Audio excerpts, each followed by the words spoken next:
Hey viewers, I'm really boring when I'm alone, so... God, that's depressing. So, That's pretty bad. I got Mr. Energy, Personality, and Originality all in one... Dropping the cards, Having some technical difficulties over here. What the hell? All in one person. This is Trell. You love him. So, we've racked our brains and thought of 10 super great, ultra fun, really original, underrated side deck cards, or main deck cards if you're, If you're like daring. a role player, if you're like a role player. Yeah. Okay, so, card number 1. Remember from Adversary, it's a normal trap card that says, when an opponent's monster declares an attack, you take damage equal to the attacking monster's attack, and if you do, banish that monster. During the end phase of your opponent's next turn, special summon that monster to your side of the field. Now, this card's good because, well, A, you're getting to take their monster effectively. And what decks would this be good in? You're the expert. Well, expert.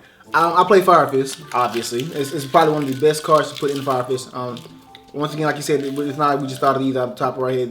I'm pretty sure we're not the first person to think of this card. But, in actually play testing, I know this card's really good. I've actually main decked it. And to be honest, we run off of Bear, Gorilla, Wolfbark. Well, not really Wolfbark anymore, but that type of shit. So, we go to attack for Bear because we want to do that damage, So, you attack, you play memory, you take the effect damage of their attack, and then banish that monster. On your turn, or at the end of your opponent's next turn, you get that monster back. So now you have a free Fire Fist on your side of the field that works perfectly with your deck already. It works in pretty much any other deck. Any deck that can bring out a big beater is really good. I don't think the thing is the card, it just pretty much, it doesn't target the monster. It doesn't target. You just take the damage, banish the monster. So it's good against getting a lot of synchros and other big shit out that's in the way. Yeah, it's kind of like removal, battle protection, and then sort of a mind control all in one card. I mean, basically. And the only thing that's really gonna stop it is trap stun, Yeah. like Lance maybe. Does anyone play Lance anymore? Everybody plays Lance, but think they'd have to waste the Lance on it. So, that's true. And taking so it's really not a big deal. The only down part is taking the damage. So if it is a huge monster, it's a big chunk to take off of. But yeah, usually, I think I like it. I like it. Because usually if they got a big monster like that and they're trying to do that kind of damage, that's probably like one of their bigger plays. So if you're taking a lot of damage and you can actually survive through that damage and take their monster, you can put them at a disadvantage anyway. It's true. So, card number 2. All right, card number 2. Card number 2 is Dimension Slice. This is a normal trap. And what it says is, when a monster is special summoned to your opponent's side of the field, you can target one face-up monster your opponent controls, banish that target. And if the summon is an Xyz monster, then you can activate this card the turn it was set. He can't read. It is not when a monster is special summoned to your opponent's side of the field. It's when a monster is special summoned to your side of the field. I knew that. Totally. Anyway. That's why we're here. Yes, so this card's good because, basically you can... Yeah, I was wondering why the last sentence made me confused. When I read it that way. But basically, yeah, so, when you summon a monster, then you can also use this and get rid of their monster. It sounds like it's a situational card, but I don't think it's that situational because, you can use it anytime that you special summon a monster. It's Yu-Gi-Oh! So you special summon monsters, every day. Yeah. So, that and the fact that, a lot of stuff resists destruction, nowadays, so... Bills. Yeah. Bills is a bitch. I don't know if you guys play against it. Everybody seems to have their own way around it, but Bills is a bitch to get around generally. Yeah, it's an annoying card. You gotta kind of neg yourself to go through. Fire Fist don't like it, so I play Cardinal and shit, but... Right, and so anything that can, banish is good. And plus, if you do, happen to have Xyz and you can use this to turn it set, that's actually, really good. Because every deck has some sort of Xyz that can go into now, so... Yeah, literally every deck plays So, Xyz. I think this is a good card. I don't know. And it's a rare. It's from... What is this? Galactic Overlord? Yeah, so, yeah, it's not, that hard to get a hold of. Yeah. I don't know. I think it's really good. Like I said, we all special summon. There's not one deck that doesn't really special summon. Even Greykeeper special summon. That's probably one of the most anti-meta decks we got out there. So it's really easy to use. And the thing about the stronger monster is it's very possible it could come back later. Yeah, just kind of spot removal. Exactly. So if you banish it, it's a lot harder to get back. And most decks don't play anything main deck that gets back any banished monsters unless that's the theme of their deck. So to banish a problem card pretty much helps. It puts you in that part in the advantage of the game to where you're closer to winning now because there's one less thing to worry about coming back later on. Like I said, bills. That's all I gotta fucking say. That card is I hate that card. I like it, but I don't want to be. Well, I hate base. Yeah. Next card. Card number 3, Memory Loss, is a normal trap card. Says when a face-up attack position monster your opponent controls just activated an effect, negate that effect, and if you do, change that monster to face-up defense position. Really like this card actually. Really good. It's like the thing about Memory Loss is like, I mean, everybody likes playing Venus Chain and stuff, and like Valor and Breakthrough Skill. So this is just another. I mean, like, I guess you could say like, yes, those cards are better because it's just another similar effect that's arguably more situational. Right. But I mean, like, chaining to defense position is actually kind of good. Like, it's better than I thought at least. Like, I think that like previously in the game, putting something in defense didn't matter, but like nowadays, I think like if you can put something in defense and run over it, yeah. Because like monster strength is kind of low these days. Like it's mainly just bears having to power up over it, like with Tinky and like some weak stuff. So like if you put something in defense, you can actually like get rid of problem cards. Put you in defense because like you said, most monsters don't have a lot of high defense. They're either gonna have a high offense or they have small attack and great effects. And of course, this card, of course, like I said, Phoenix Chain is probably the better card. That's why we all run it. But there's always that chance where you go Phoenix Chain, they're like MST.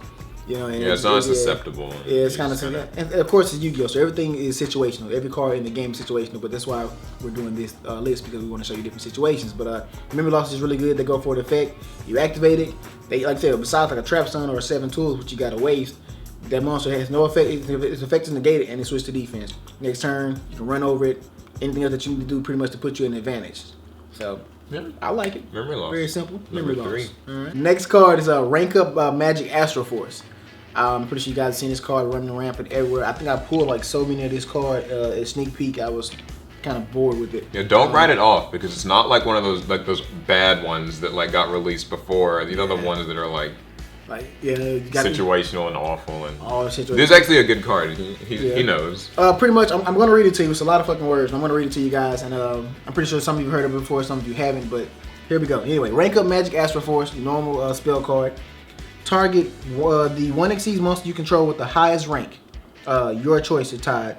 Special summon from your extra deck 1 monster with the same type and attribute as that monster you control, but 2 ranks higher by using it as an exceeds material. This is treated as an exceeds summon. Material attached to that monster also becomes exceeds materials on the summoned monster. During your draw phase, if this card is in your graveyard, instead of conducting your normal draw, you can add this card from your graveyard to your hand. You cannot special summon during the turn you activate this effect, except by the effect of Rank Up Magic Astro Force. It seems like a lot of conditions for the card, but it's really easy to use actually. As he proved earlier what you talking in a certain duel video that you can watch if you click. It will be up though. Hopefully soon. Oh, it was a fun little duel, but I don't know. Ever since the rank up cards have come out, I've been toying around with rank ups, just trying to find different things. I'm not gonna lie. When this card first came out, I did not like it. The whole 2 ranks higher just seemed really bad to me. But then I realized the secret to the card is you don't have to rank up into a C, X, Y, Z or number C or anything like that. You just rank up 2 ranks higher into the same attribute and type. So there's so many ways you can use this. One of my favorite is actually to go Utopia or Papal Operative and rank that up into a Strike Bouncer. Because we know the Papal Operative is good and Strike Bouncer is fucking badass. From there I would go Strike Bouncer into Divine Knight Felgrand, which I don't know why either one of those were warriors. Okay. But yeah, but let's be honest, Felgrand is probably one of the best exceeds in the game. It really is. Also, what is it? You can go Engineer. You can go Medquip Engineer, which is rank 3 Fairy, into Tiris. You can go Darkstorm, which is rank 3 Fiend, into Adrius. Also on that token, you can go Ghost Trick Dullahan into Darkstorm. Of course, you can go Grinosaurus into Volcasaurus. You can go Black Ship of Corn into Fairy Knight Inginar. You can go Gaga Cowboy into Gauntlet Launcher. This guy. I think he's a... Yeah, Gauntlet Launcher, I believe he is. Yeah, anyway, you know the rank 6. This guy knows everything. And one of them that I've actually tried and actually seems to work, which is weird as shit. I went Master Key Beetle into Injector Exabeetle. Oh wow, that does work, doesn't it? Yeah, it does. They're both dark insects. So that's just some of the cards. I'm pretty sure there's probably more. Oh, of course there's more. You can go the Raccoon Exceed into Diamond Direwolf, and you can go Gachi into Pearl. Yeah, you Pearl. can. Yeah, Gemini Pearl. So yeah, there's plenty of them that you can use with this card. Like I said, this I really like rank up cards. I'm not gonna lie. So a lot of my decks I've been testing as of lately have been rank ups, and this card, like I said, is very situational. But I only run it at 1. If I run it at 3, it's probably because that's the focus of the deck. But I run it at 1 mainly because whatever deck I'm playing it in, I don't need it. Plus, it has the effect of if it's in the graveyard and you want it, you just add it back to your hand instead of drawing. So it's basically a free card to the hand. So I like it.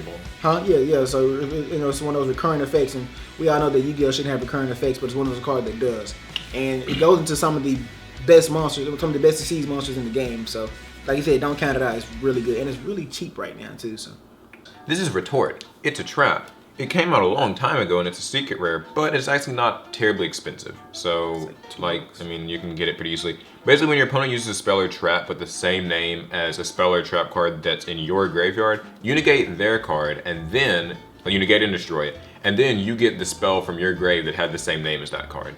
So it's really good whenever you're basically facing mirror matches, like, you know, for Fire Fist, you have a Tinky in your grave, activate a Tinky, use this, destroy a Tinky, get back yours, things like that. I remember back when spellbooks were around, it was a big deal. You could use it with to stop spellbook of judgment, secrets, things like that. But also, depending on how many staples you're running, you can even use this with stuff like Pot of Duality, MST. Yeah.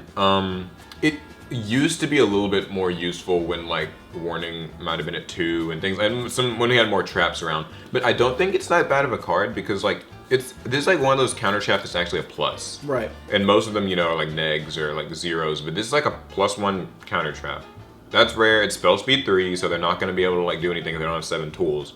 So I don't know, good card. I think it's really good too. Of course, I do side in Fire Fist. My side deck changes all the time. I decide in Fire Fist, like I said, for Tinkies. But let's be honest, pretty much every deck runs staples.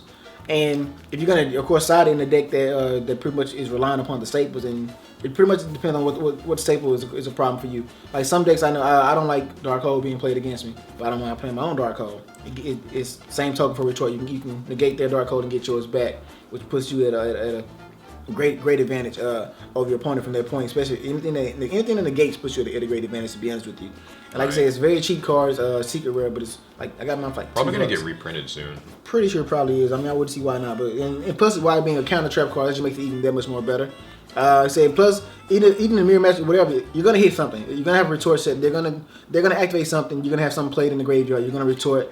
They're gonna be salty. In fact, most people don't know what the card does, so that makes it even better because when people don't know what something does, they can't prepare for it. Right. And this is one of those cards that people have seen. It's floated around a bit, but it hasn't gotten a lot of exposure. So we always like those secret cards that just pop up and surprise your opponent because those cards win games. And try it out, guys. Pinpoint Guard.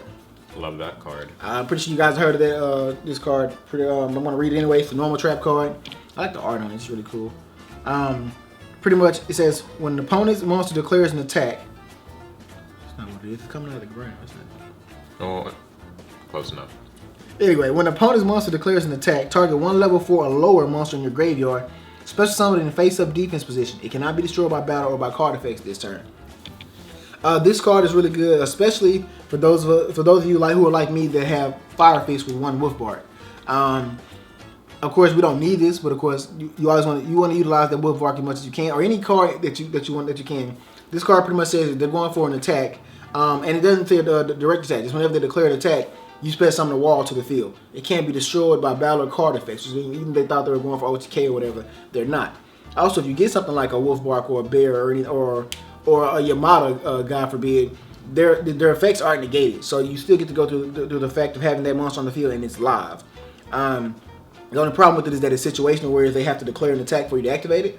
But it becomes a lot better than Call the Hunter in the sense that Call the Hunters can be MST'd very easily, and once MST, so unless you're using that monster at that time. That and the fact that like with Pinpoint Guard, I mean like your opponent's always gonna be attacking you. That's true. So I mean, like I think that like it's good with like any of those decks that can, like the decks that just like need to get something back and just need it to live for a turn. Exactly. Like, you know, because if it gets in defense and like, you know, your next turn is something that's gonna get to activate its effect and plus and stuff like that, then I think it like just makes Pinpoint Guard. I just think it's good because like.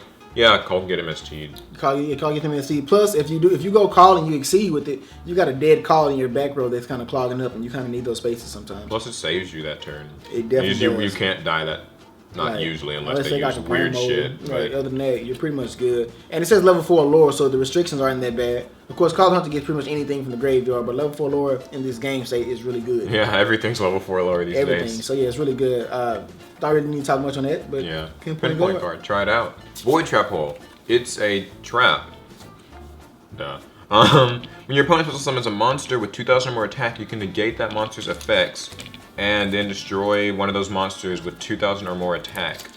And if you negate its effects, destroy it. You know what it does. So the point is, this card is, because Bottomless is at 1, I like this because it's kind of a second Bottomless. It's effectively like, 2,000 or more. Yes, it cuts off the things like Bear and like those level 4 monsters that have high attack that you would want a Bottomless. But the thing is, this can like hit any of the XZs that people are gonna play against you. It's like a trap hole. I mean, it's just another spot removal trap. You can use it when the monster's summoned, so it doesn't actually have to activate its effect. You can just use it whenever. Right. And so, I don't know, good card. And that's pretty much that's what makes it that's actually what makes it better than the trap hole nightmare. If that go ahead, man. Life attack is for everybody. But pretty much the trap tricks nightmare trap hole says that they have to activate that effect on the turn that they're summoned for you to be able to activate the trap hole. And we don't like those type of situational cards. This card pretty much just says that it has to have 2,000 or more attack and it has to have an effect. And if it does that, it meets the requirements for you to activate and negate. I use this a lot on Tiger King. I love it. They go summon Tiger King effect on summon. You void trap hole it. It negates its effect, blows it up so it doesn't get the extra search and it dies immediately. Yeah, so, this helps against stuff like Draco Sack. It helps a lot against Draco Sack because Draco Sack becomes an issue for a lot of people. Anything that like gets an effect when it's summoned, like would be just good against that kind of stuff. Basically. XX Saber Hyunlei. I hate my life. I like that. All the bullshit. So pretty much anything. Yeah. Skill Prisoner is a normal trap card. Pretty much says target one card you control this turn. When any monster effect resolves that targeted that card at activation, negate that effect. During either player's turn, except the turn this card was sent to the graveyard, you can banish this card from your graveyard, then target one card you control. This turn, when any monster's effect resolves that targeted that card at activation, negate that effect. So this is just a double. Hey, this is really good. I'm sorry, I can't talk this out. I love it. Okay. Yeah. Take his word for it. Once again, you guys, like I said, I play Fire Fist, and we hate the mirror match. Pretty much, whoever's popping off Bear first or something like this is probably going towards winning the game. It's got like Dark Ruler Hades and stuff on it. It's really cool. It's like taking its effect. Oh, this is cool because unlike Forbidden Dress or whatever, you can actually use this against Effect Veiler when they use Veiler. Unlike, because for those of you who don't know, I sure hope you know this. When someone Veilers your monster, you can't you can use Dress, but Dress won't negate the Veiler because chains, blah blah blah. But Skill Prisoner, its text just says like when any monster effect resolves that targeted that card, you get to negate that effect. So this can stop Effect Veiler, and Dress can't. And that's actually been like one of the main weaknesses of Forbidden Dress, and why like it hasn't really caught on in every deck except for like weird stuff like Evil Swarms. So that's like a big edge to this that I like. It's a really good card against Mermail too. They pitch off their infantries and their marksmen, and they're trying to pop. And because this card pretty much, it doesn't just protect your monster, it protects any card that's targeted by a monster effect. So if you got a back row or something like that, or a field spell or something that you want to live, this can protect it. Versatility. Yeah, it's very versatile, and plus it's just like all the rest of the skill cards where it even activates in the graveyard as well. You get that second activation. It's a Skill Prisoner, Breakthrough Skill, and a Skill Successor. All three of them have that effect of like they all. Oh yeah, Skill Successor. That's cool. Real old one. With the I didn't even think that was like supposed to be part of the. A spell this time. Deck Lockdown. If you're poor, like me, then you can run this instead of Mistake. Yes, but it's similar to Mistake. Basically, neither player can add cards from their deck to their hand except by drawing them. But also, neither player can special summon monsters from the deck. And the only thing is that this card gets destroyed during your second standby phase after activation. But this is a little bit better than Mistake because your opponent can't summon from deck, and a lot of stuff is summoning from deck now, like the what is it, Hoot Cake, Hoot Cake, Tour Guide, Rescue Everything, Onslaught or whatever, all the stuff. Lots of stuff gets summoned from the deck. Noble Knights. And it's just like just says no. And the thing is, yes, you're like, oh, well, it dies after 2 turns, but I mean, that's kind of all you really need, because that's basically 2 of your turns and 2 of your opponent's turns of them not being able to search or special summon. Well, you can't either, but you know, if you're running this, then hopefully you know that. You know how to play around it. And so, I mean, like 2 turns in Yu-Gi-Oh! Especially is more than enough time to get advantage, get board control, maybe even win these days. I mean, you know. So I think it's good. If you can't afford mistakes, I think it's a good card. But even if you can, it's still not something you could completely overlook. I mean, before Mistake was printed, this was actually run a lot against decks like Prophecy and Dragon Rulers. When they had like, you know, the babies and yes, Card Curry. It's good. Like, the worst that can happen is they're going to MST it, but that can happen to Mistake too. Right. So I mean, I don't know. I think it's a good card. Yeah, I agree on the same token. Actually, to be honest, I actually won a tournament before. I actually sided this in characters. Weird enough, I just use quick and stuff like that. I'd go for my on-field synchros and just not even worry about going through the deck. So I just have big beaters on the field. They couldn't really search the deck out for anything they needed. So it really works on that token as well. Plus, Mistake is really good because, like I said, you can't search anything. But sometimes it's one of those things that, depending on what deck you're playing, especially these days, you want to search as well. So there's always that off chance where you got a lot of cards you want to search. Like, nobody wants to play a Tinky and not search, you know? Right. And I even when I play Mistakes in my Fire Fist, I have a Tinky, like, hey, I want to play this Tinky, but I can't get anything, so I really don't want to play this Tinky, you know? With Deck Lockdown, you know, you pretty much, you control the board to where after that second turn, when it dies, on your turn, now you can play your Tinky. Right. You know, your dualities. Exactly. So you still get the plus off that before your opponent does, which still gives you more advantage than them. All right, last card, you guys, the Transmigration Prophecy. Very old card, but it should come to 3. Thumbs up if you agree. Just 2. 3. It's fucking Asian. Just 2. Okay, 2. so that'd be broken. 2. I'd run 3 if it came 2. to 2. Okay. Like, Anywho, only traps I'd run is 3. Transmigration Prophecy says select 2 cards from the graveyards and shuffle them into their owner's deck. That doesn't mean 2 cards each, just 2 cards total. But it's really good, especially nowadays with Wolf Bark being at 1. If it's in the graveyard, you can search. You can put it back in the deck, search it out with Tinky. Excuse me. Also really good against those monsters in the graveyard that have recurring effects, or people that try to target monsters in the graveyard, or yeah, you can chain it to like debris and anything, junk sync, all the stuff that brings stuff back. Grapha. Yeah, that. Grapha. God, ugly fucker. My opponent, I lost. I've actually won a game, a really epic game with this, and I've actually lost a really epic game. Last format I was playing against Dark Worlds, I actually shuffled 2 Graphas back into the deck, and he pretty much had no offense from that point. I actually lost to an E-Dragon ruler. This is an E-Dragon player like a couple formats ago. I was playing Fire Kings. He shuffled both of my Garunis back into the deck, and I lost from that. So this card is really, really good. Plus, it doesn't just say it doesn't say monsters, any card. So your staples, your searchers, your power cards, anything that you want to put back in the deck and reuse again. This is just really one of those cards. This is pretty much a disturbance. Chainable strategy. Also. Very chainable. Like MST, chain. A chain to put those two. In a worst case scenario, you're gonna get to put something back. Yeah, I mean, it really is. I mean, it's pretty much. It's not really a plus, but it's nowhere near negative. Just because they said it's gonna work out in the long run. Especially I like to use it against Boozians. When they go like Hare and Turtle, whatever, and I go Transmigration and put it back in the deck. Get a little salty. Yeah, but when I put it back in before my turn, so then on their turn, unless they have Crane, they're pretty much shit out of luck. And let's be honest, Boozians they cause a lot of problems. Especially they mainly cause problems because of their graveyard effects. The Crane is not a big issue because the graveyard effects are what keep the Crane alive. So just run it. Run it or you're trash. So that's 10 underrated Yu-Gi-Oh cards that you can maybe try side decking or main decking if you're brave. Left tappy? You don't get one unless you thumbs up. Yeah, you thumbs up the video, you get Laffy Taffy. But and Laffy Taffy bring the bitches, trust me. If you enjoyed this though, be sure to thumbs it up. Also, leave other underrated cards in the description. This is Yu-Gi-Oh! There are loads of things that are underrated, no one knows about them. Leave them in the comments. Hope you enjoyed this video. If you want to see more of Trell, he has a YouTube channel actually. At least I didn't talk about your Instagram. So if you want to see more of Trell, he has a YouTube channel, and I'll have the link to it down here. He always says that, but he never puts the link, you guys. So I usually put the links. So yes, these are 10 cards. Hope you enjoyed. Remember to thumbs it up and subscribe for more great Yu-Gi-Oh content. Don't you hate when you try to open something and the paper gets stuck to it? It's like... That's why I hate Laffy Taffy, even though it's good, but I've been holding out. I won this in my locals. Steal. I went to locals, y'all, and got first place, and their prize support was really shitty that weekend, so I got like a whole bunch of like random shit. And one of the things I got was this big ass tub of Laffy Taffies, which is almost. I would play Yu-Gi-Oh for Laffy Taffy instead of like a mat. I mean, like in the end, which is more valuable, you know? Oh, this is going much further than any other prize squad I could have gotten. So That's true.